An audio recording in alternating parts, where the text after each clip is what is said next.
I was wondering about the locations. I think the one with the attraction with the little boy in there underneath, I thought that was beautifully done. Everything about it, and I also love the relationship between the brothers. We are brothers. How do you, well, oh, you guys are real brothers? Okay. And the hair, how do you manage them to grow the same style of hair?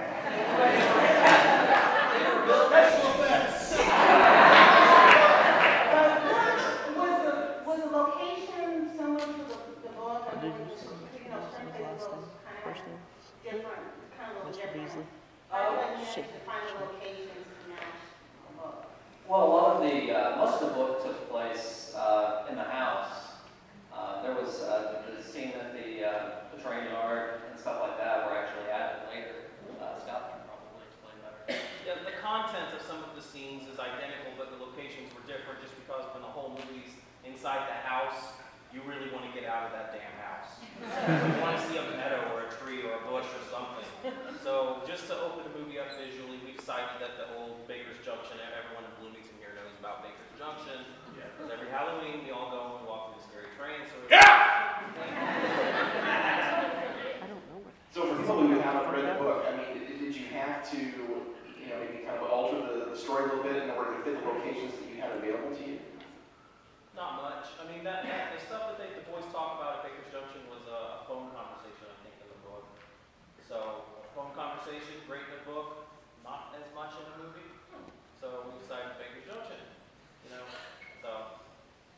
That's all I got. And as location goes for the house, it was actually 3 different locations. It was our own apartment for the bedrooms, it was Mr. Mark LaBelle's garage, the garage scene, and Leah Taylor was very gracious parents who let us film inside their house for the day shots. Yeah. So mixing all together was what I found was just incredible that they could actually make it look like it was all in one place. Okay, one more. I'd like to hear from Ethan. I happen to know this young man. I happen to be sitting behind his father. I think he's a little nervous.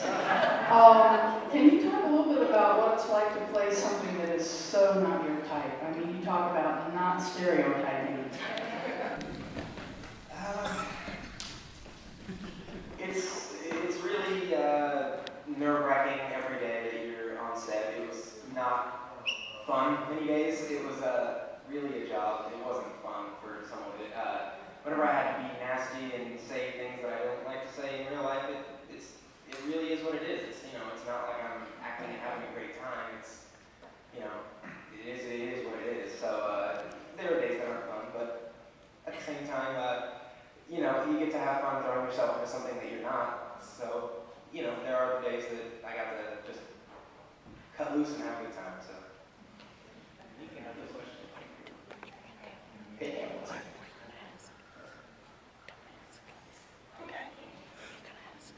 All children and old people, close your ears.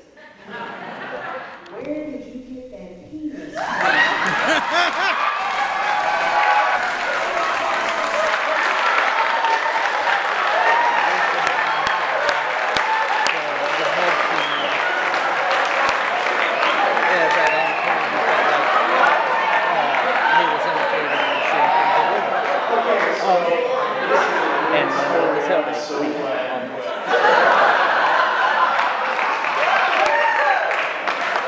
So again, old people and children, close your ears. We refer to that as the top look. Anyway, so this fantastic actor is covered in blood. He's naked. He's got an amazing package.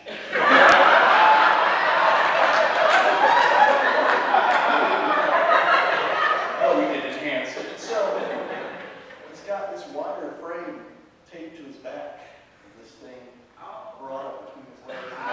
And so there's a wire that goes into the back of it. Well, once that thing got bloody and slippery, it would slide off the wire.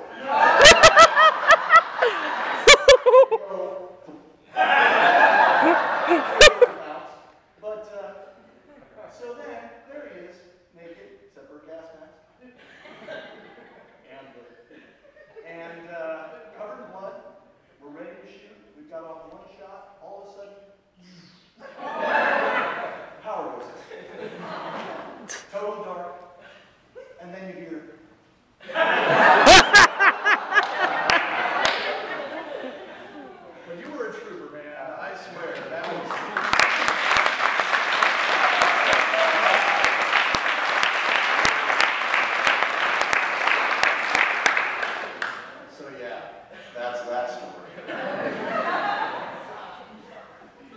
So how excited are you for all your friends to see this movie?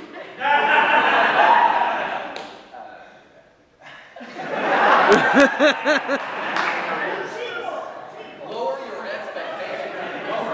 But not by much, ladies.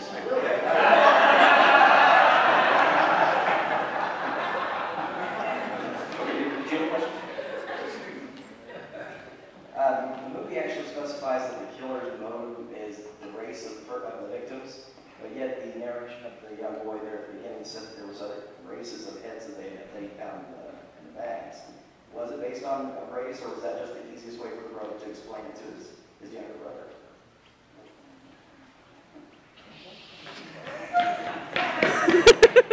Aside from how exactly we were going to endow Ethan with what we just talked about, this is probably the most talked about thing we did making the movie.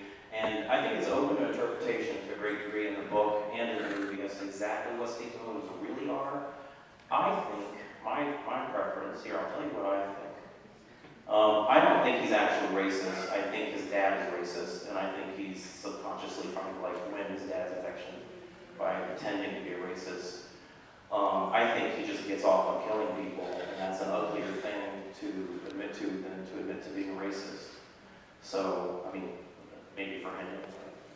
So that's kind of my take. I don't think he is really a racist. I think it's just his excuse most of the time. So there's a white man's head every now and then because maybe a white guy pissed him off. So, does that answer your question? Because Steve has gone round the twist. He's crazy. Okay, who else?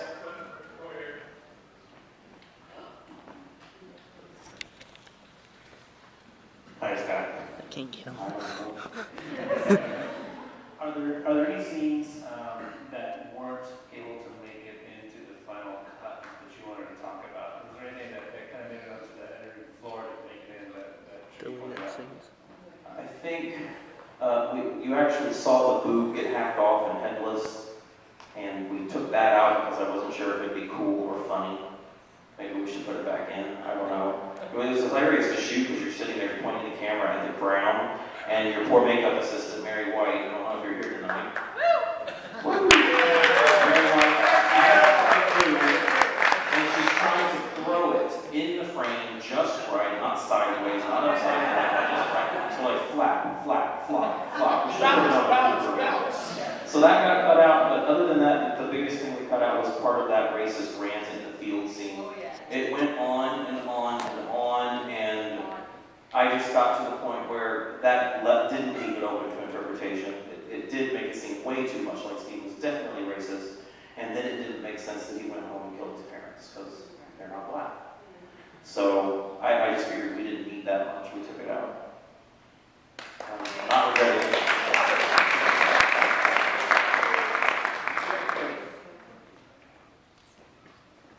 I have not read the book, but was there anything in the book that did not make it into the movie? Holy cow. Well, you gotta understand that I wrote this book going on 8 years ago. As far as I can remember, I think most of the key elements are in there. Can you think of anything, Scott, that didn't make it? Mom and Marty are almost in a car accident on their way to the video store. I would love to hear that. That would have been fun. Leave it to the kids. Yeah, deep dwellers. Instead, they watched Street Trash, and we couldn't get permission to put the movie Street Trash. We got permission to put the poster, so we had to go make Deep Dwellers at Yellowwood Lake in Brown County.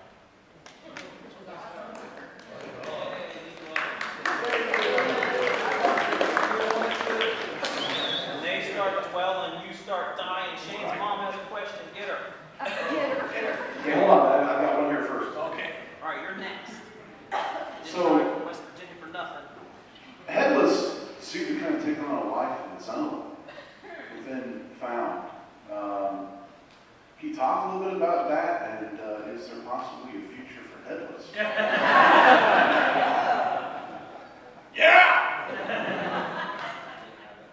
Spin-off.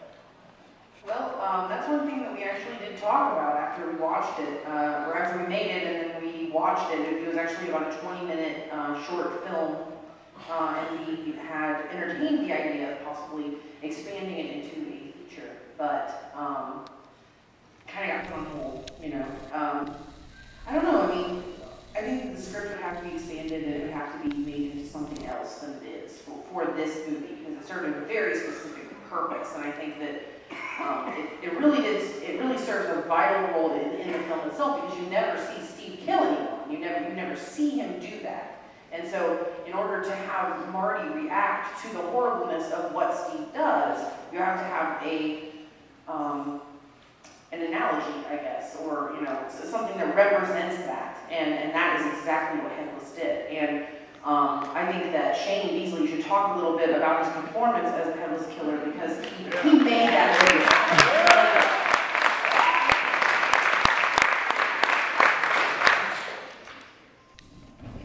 So Scott and Pia came up to me and said, "Hey, we need you to make Sweet Lotus to a head." And I said, "Of course." Actually, I read the book and I kept asking Arthur, "How are we going to do this? How are we going to do this? How are we going to do this?" And I realized that it needed to be something more of a love story type. So it turned into basically what it was okay, you're going to torture Angela, go. So I would move around a little bit, and I would use a little Brandon Lee from The Crow, or I would just twist a little here, and then while doing it, I started thinking, okay, well, this guy's having fun with this. This guy knows what he's doing. He's got no worries in the world. He's everywhere. He's nowhere at the same time. He's God. And that's basically what it was. I played with the girls. In the 20-minute, I actually got to torture a few ladies that are here. So it was a little more fun, but yeah, total improv. It was just go, and I did, and that was it. And again, after watching it, yeah, it was weird. In the 20-minute version, he's jumping around on rocks and swinging from things and into her face. Yeah, I tortured her. Okay, well, I think Shane's mom has got a question. I'm really sorry, Mom. Yeah, I just kind of like to know, also kind of reiterate what he was saying. Where the hell are you going to go now? I'm sitting here, and I remember, he staged killing his brothers and sisters when I know. Thanks, Mom. And see where I am now. That's what's going through my head, but I'm also impressed with, I want everybody to know that there's also a very sensitive side. I show what I care. I was doing the ladies a favor. My concern is, just if it starts playing, would you call your mother? No. The whole time, when I did it, I was like, okay, let's just get this take done. Let's just get this take done, okay? I can do it in one take. I know I can do this in one take, all right. And then it would be over and done with. But then when I watched it, it was just we were watching the dailies, and just everybody's jaw just dropped. Oh my God, how did that happen? And it was, while I was making Sweet Lotus, it was it's 98 degrees, I'm wearing a mask, I'm in a tunnel, and I'm thrusting like I've never thrust before. And so it started out as after a while I was just getting tired, so it started getting to this whimper, and it just I gotta get this out of there, so I was just going full force. And my favorite part of that is when I'm slowing down at the end, and I've got my neck up, and you see that little drip of sweat and blood right off the chin. That was beautiful. And a true story about that, I was across the way, okay, just listening. We were preparing something else for the film, and they were off under the tunnel doing that.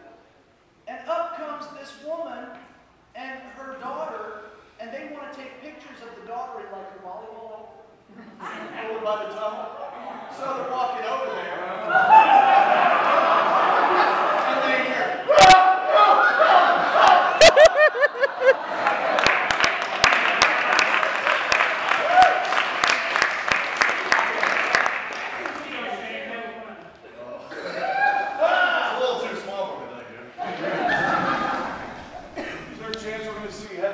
entirely on the DVD as a special feature or something? Yeah. Most likely it'll be on the Deep Dwellers and Hellas will be on DVD extras. Hopefully. Pre-order now. Okay, who else? I have two questions. First of all, what is next for the movie? What is the future for Found? And then also, you know, the movie definitely disturbed me, and it's going to take a while to get it out of my head. So I'm wondering, did you ever feel disturbed, or did you struggle with letting go of your character, or, you know, setting yourself free from Ethan playing this scary man? Click, clack, move, help too. Yeah. I would suggest you answer the second part first until Scott gets back up here. Well, first of all, here, Ethan, you can answer that. Is this for Ethan, right? No, I'm confused. Either way, okay, I'll answer the part that I understood, which is where is the movie going from here? We're planning on taking it around to festivals for the next year. We're gonna put it in as many festivals as will take us, and from coast to coast. And we actually were solicited by a festival in England to submit there too. So we're gonna try and go to that market as well. And then after that, we're hoping to either find a distribution deal with a distribution company, or if that doesn't work out, then we're going to self-distribute. And just, you know, keep it alive. That So, answers the DVD question. yeah. I think that's So these two right here, these were the camera geniuses. Damien and just to let you guys know, 95% of those shots were all handheld. These two held those things in their hands and kept them as steady as they could for the hours and hours and hours. So, how'd you feel about that, Damien? I like watching my shots when they're on the big screen, knowing that's mine. You know, I mean, it was, I was so excited that Scott actually put that faith in me to be able to, I mean, that's a lot of pressure, by the way, when you walk onto Dwellers or Headless, working with these guys, and they're so professional and they know what they're doing. I had never worked with a camera before. Couldn't tell, could you? But, I mean, this whole experience has been amazing, and this whole casting crew, and I thank all of you for letting me be part of it.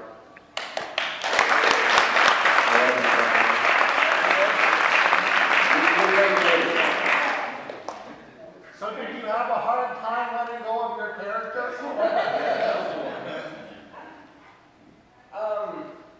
There was one moment where it was really kind of scary. Like, we ran the scene where I tackle Phyllis, who played the mom in the movie, and we ran that a bunch of times, and it was really late at night. It was my first experience with Phyllis. We had never talked or met or done anything, and then next thing I know, I'm being told to full on tackle her and drag her into the hallway and lick her face and What, you can't do that? Not the first day. It was, at least by her yeah, it was the second day of shooting, so it was kind of, I mean, it took me about a solid hour after we were done completely with that scene to really calm down, because I had never, physically done anything like that before. It was just really, it was kind of frightening, honestly, doing that to somebody. I mean, because we really did it, and it was, it was, there wasn't no real stage fighting there. It was kind of just improvised. So Louis did an awesome job at those stage punches. Oh, yeah. They were Did so you good. punch the camera? oh yeah, and I punched the camera once, right in the lens.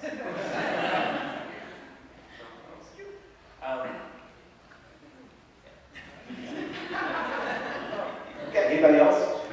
Let Phyllis Sorry. talk for just a second, because I don't think she's, Phyllis, welcome.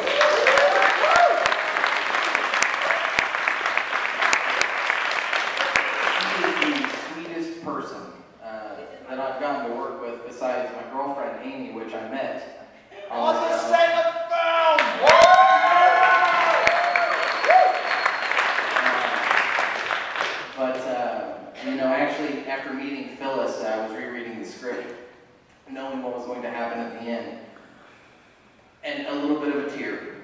came to my eye, thinking this sweet, sweet lady is going through all this shit at the end. So I'd like to hear a few words from Phyllis about what she thought of the movie. Well, first of all, I loved it. Thank you, Scott, for casting me, because it was thrilling. Totally loved it. Ethan, that scene that you're talking about, I was so nervous. We were both so nervous. It was my first day on the set, and we talked or worked together, and we knew it was coming up. It was midnight, and we were going to be doing the scene. At the end of the movie, we were shooting first, and it was overwhelming and kind of scary, but, you know, he is such a pro. Oh my gosh, Ethan is just fabulous.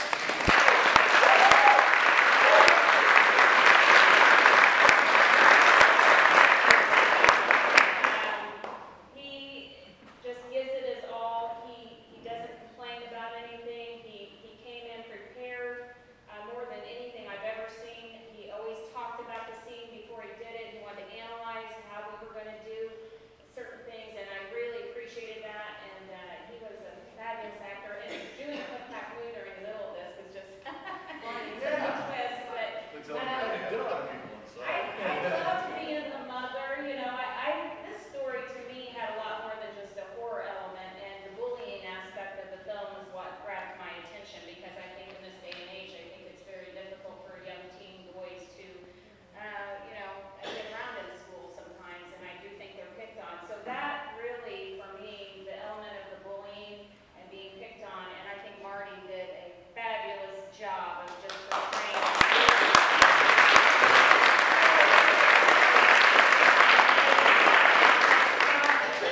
If you only knew how much they worked with him and really took their time with every scene, and he had the patience of, I mean, not too many boys I know that age would actually sit and do that over and over and over. He was, yeah, and he did take some slaps. And, you know, but he's a great actor, and I see a lot of great things for Gavin. I'm hoping to be his promoter or agent soon. Because I think he's going to, you know, if he stays with us, I see a lot of talent there. The hardest thing for me, I think one of the hardest things was getting a head cast. So I'm very claustrophobic, and if no one knows what that entails, you actually are covered in this goo, wrapped in plaster. It took about an hour. You have little nose holes, literally. You cannot breathe. You can't see. And to be very claustrophobic, that was the first thing Scott asked me